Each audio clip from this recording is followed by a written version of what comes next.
You got a raise, the number on your paycheck is larger, and somehow the month still feels smaller. This can sound irrational. If income went up, shouldn't life feel easier? Not necessarily. A paycheck is a dollar amount. A standard of living is a bundle of things those dollars can buy.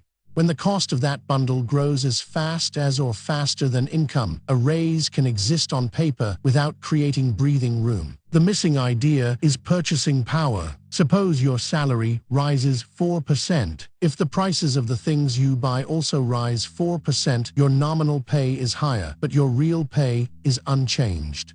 You are carrying more dollars through a more expensive world. If your personal costs rise 6%, the raise behaves like a pay cut. This is why economists separate nominal earnings from real earnings. Nominal earnings are the dollars received. Real earnings adjust those dollars for inflation.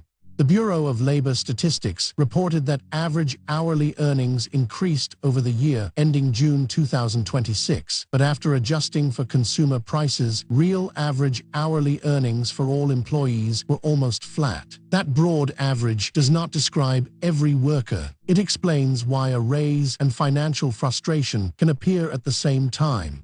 There is another complication. The official inflation rate measures an average basket. Your household buys a specific basket. A renter renewing a lease experiences a different cost pattern from a homeowner with a fixed mortgage. A parent paying for childcare experiences a different inflation rate from someone without children. A commuter driving long distances feels gasoline and insurance more strongly than a remote worker. The economy has one headline number. Every household has its own weighted version. The weights matter because the largest expenses are difficult to avoid. Bureau of Labor Statistics consumer expenditure data showed that housing and transportation together accounted for about half of average household spending in 2024. These are not purchases most people can cancel with one tap. Rent, mortgage payments, vehicles, fuel, insurance, and commuting determine where a household can live and work.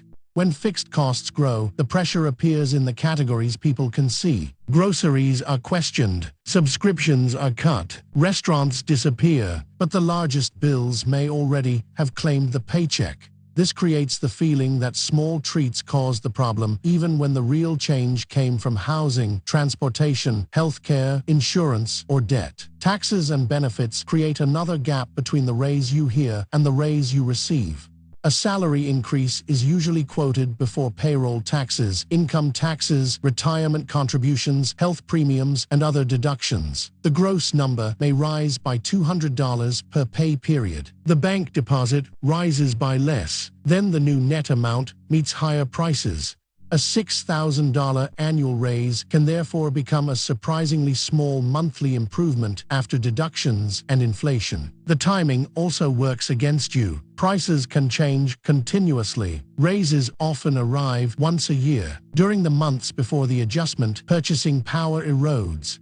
When the raise finally appears, part of it is compensation for a decline that already happened. It feels like moving forward because the number increased. It may actually be catching up. Debt magnifies the problem. Higher interest rates can raise payments on credit cards and variable rate loans even if the original purchase has not changed.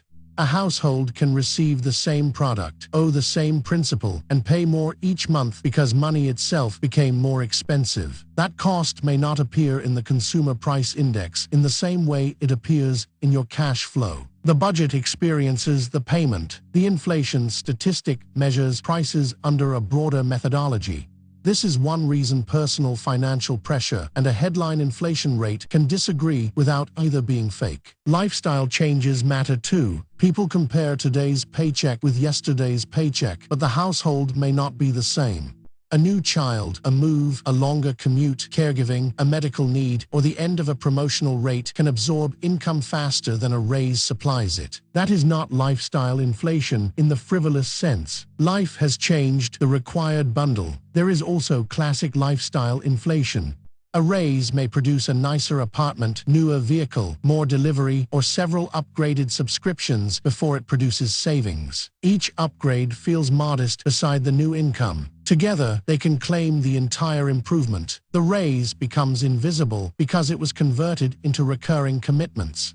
This is the crucial difference between income and margin. Income is what enters. Margin is what remains after required costs. A household can have a high income and fragile margin. Another household can have a lower income but strong margin because housing, transportation, and debt are controlled. Financial security grows from the gap, not the headline salary. The Federal Reserve's 2025 household survey helps explain the tension. 73% of adults said they were doing okay financially or living comfortably, yet price increases remained the most common financial concern. 58% said price changes over the prior year had made their financial situation worse. Both can be true. People adapt, remain employed, and pay the bills while still losing flexibility. The first loss is often not consumption, it is recovery capacity. Savings contributions shrink, emergency funds stop growing, repairs go on credit. Retirement is postponed. The household looks stable until a surprise arrives. In the same Federal Reserve survey, only 63% said they would cover a hypothetical $400 emergency using cash or its equivalent. That is why a tiny increase in monthly margin matters more than a glamorous salary number. Margin buys resilience. Here is how to test a raise honestly. Compare net pay, not gross salary. List the change in monthly take-home income. Then compare the largest fixed expenses before and after the raise: housing, transportation, insurance, debt, childcare, and healthcare. Calculate what remains. If the remainder is larger, give it a job before it disappears. Automate part to savings or debt reduction on payday. Do not wait to save. Whatever happens to survive the month. Next, calculate your personal inflation rate. You do not need a perfect index. Take last year's spending by major category, compare it with this year's, and weight the changes by how much you actually spend. This tells you where the pressure is coming from. If rent is the problem, canceling music will not solve it. If the car is the problem, generic advice about coffee is a distraction. The solution has to match the weight. Finally, separate catch-up from progress. The portion of a raise that restores lost purchasing power is catch-up. The portion above that can create progress. That framing makes negotiations more precise. A 3% raise during a period when your core costs rose 5% is not a 3% improvement. The pay stub is larger. The life it can purchase may not be. Your raise feels like a pay cut when the world reprices faster than your freedom grows. Measure the margin. That is where the raise becomes real. This is price tag theory, the money behind everyday life.